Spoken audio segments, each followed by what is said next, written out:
A paz do Senhor Jesus, irmãos, paz e graça. Deus abençoe grandemente a vida de cada um de vocês. Nesse vídeo eu vou continuar falando a respeito do mar de vidro. Esse já é o segundo vídeo que eu gravo sobre esse assunto. E nesse vídeo eu vou falar a respeito do mar de vidro em comparação com a bacia de bronze que se achava no tabernáculo de Moisés. Então eu vou fazer a leitura aqui do Apocalipse 4 e depois eu vou seguir falando a respeito da bacia de bronze. Algumas coisas importantes é que esse vídeo faz parte de uma série de vídeos que eu vou gravar sobre o mar de vidro. O primeiro vídeo foi os eleitos em pé diante do mar de vidro, diante da presença de Deus. Esse já é o segundo vídeo, onde eu vou falar do tabernáculo de Moisés. Ao redor do trono há também 24 tronos, e assentados neles 24 anciãos, vestidos de branco, em cujas cabeças estão coroas de ouro. Do trono saem relâmpagos, vozes e trovões, e diante do trono ardem 7 tochas de fogo, que são os 7 Espíritos de Deus. Há diante do trono um como que mar de vidro, semelhante ao cristal, e também no meio do trono e à volta do trono, 4 seres viventes cheios de olhos por diante e por detrás. A imagem que o Apocalipse está passando para a gente é que ao redor do trono de Deus se encontra 24 tronos, que também são dos 24 anciãos, se encontra os 4 seres viventes e também as 7 tochas, que são os 7 Espíritos de Deus. E diante do trono de Deus se encontra como que um mar de vidro, semelhante ao cristal. A imagem ali é de muitas águas diante do trono de Deus, e essas águas elas são cristalinas, elas são transparentes. Muitas pessoas quando fazem a leitura desse capítulo, elas entendem que esse mar de vidro ele tem que ser sólido, porque no Apocalipse 15 vai falar que os remidos vão andar sobre o mar. Então, a pessoa já entende que esse mar precisa ser sólido para que as coisas não afundem. Só que quando a gente compara isso com o milagre que o Senhor Jesus fez de andar sobre o mar, lá nos evangelhos, a gente vai perceber que o Senhor Jesus andou sobre o mar em estado líquido. Então, não significa que o Apocalipse esteja dizendo que as águas têm que ser líquidas para que os eleitos andem sobre elas. Muito pelo contrário, a glória de andar sobre águas que não estão sólidas é muito maior, porque vai estar mostrando que está acontecendo ali o mesmo milagre que houve quando o Senhor Jesus andou sobre o mar.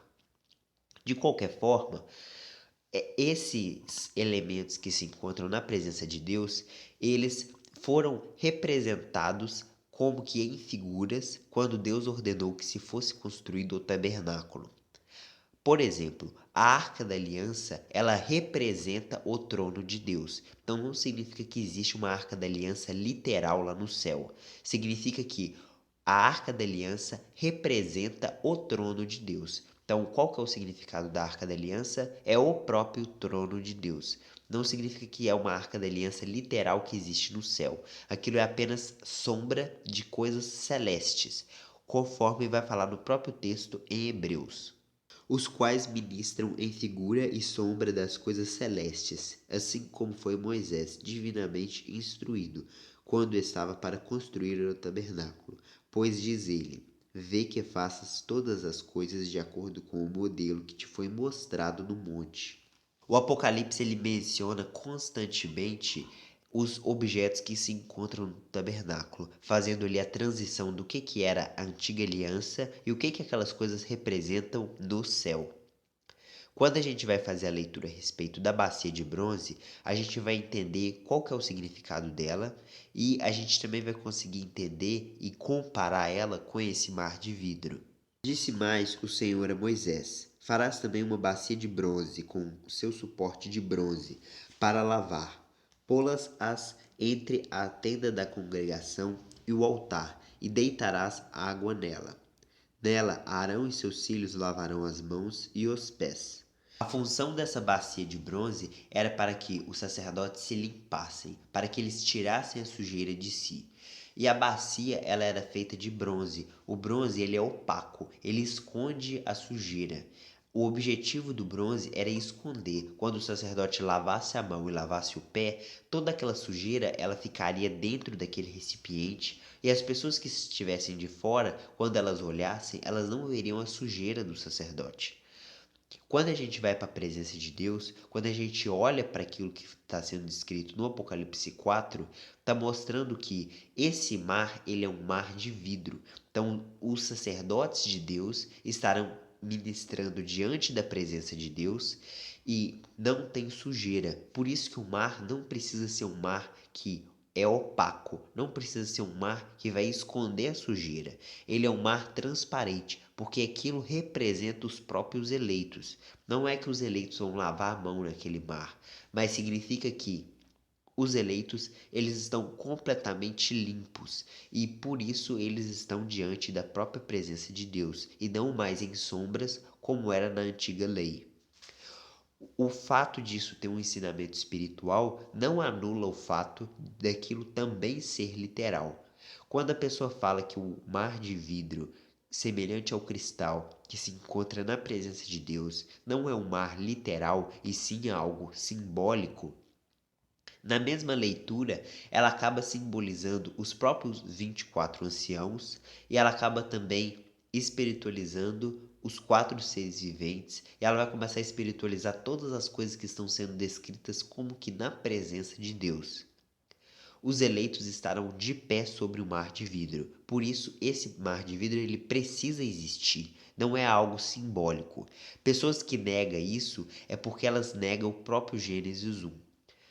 O Gênesis 1 diz muito claramente que existem águas que estão em cima do céu. E essas águas que estão em cima do céu, elas foram citadas novamente no próprio Apocalipse. Para isso, você precisa entender que no céu essas tem um oceano celestial. E esse oceano celestial, ele se encontra diante do trono de Deus. Os eleitos estarão de pé sobre esse oceano. É o que o próprio Apocalipse diz.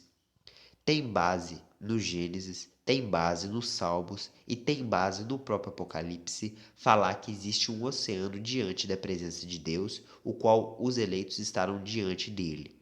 E esse oceano traz ensinamentos espirituais. Da mesma forma, a Nova Jerusalém, ela tem ensinamentos espirituais, porque fala dos 12 apóstolos, fala das 12 portas serem o nome das 12 tribos, tem as medidas quando fala de 144 côvados, 12 mil côvados, todas aquelas medidas, elas são espirituais e ao mesmo tempo também literais.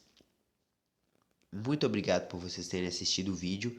Assista o próximo vídeo quando eu vou falar que o mar de vidro ele está mesclado com fogo. Vou mostrar qual que é o poder que a escritura mostra quando o fogo e a água se misturam.